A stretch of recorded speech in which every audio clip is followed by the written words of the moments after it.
નાના નાના અમુક મહિનાના કે વર્ષના બાળકોને કેવી રીતે ચાઇલ્ડ ટ્રાફિકિંગનો શિકાર બનાવાય છે ફિલ્મોમાં તમે જોયું હશે, પણ સુરતથી આવી જ એક હૃદયદ્રાવક ઘટના સામે આવી, જેમાં ફૂટપાથ પર રહેતી નીતાબેન નામની ગરીબ શ્રમિક માતાની નજર ગણતરીની સેકન્ડ માટે ચૂકી અને તેની 4 મહિનાની દીકરી ગાયબ થઈ ગઈ.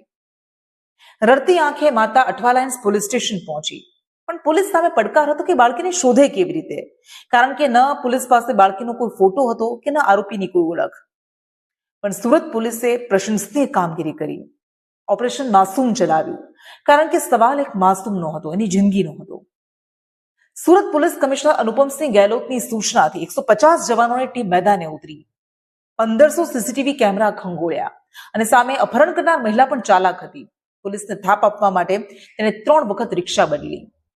પણ સીસીટીવીની કડીઓ જોડતા જોડતા પોલીસ ઉધના રેલવે સ્ટેશન પહોંચી અને ત્યાંથી ખબર પડી કે અપહરણ કરનાર દંપતી ટ્રેન પકડીને બારડોલી તરફ ભાગ્યું છે. બારડોલી રેલવે સ્ટેશનના પ્લેટફોર્મની છેલ્લી જાળીઓમાં જ્યારે પોલીસ તપાસ માટે પહોંચી, ત્યારે જે દ્રશ્ય સામે હતું એ જોઈને પથ્થર દિલનો માણસ પણ હચમચી જાય. 4 મહિનાની માસૂમ બાળકી વેરાન જમીન પર કીડીઓ અને જીવજંતુઓ વચ્ચે પડી હતી. મીના વસાવા અને સુનિલ વસાવા નામના આ નરાધમોએ માત્ર વધુ ભીખ મેળવવા માટે, લોકોની દયા જીતવા માટે આ ફૂલ જેવી બાળકીને ઢાલ બનાવી હતી.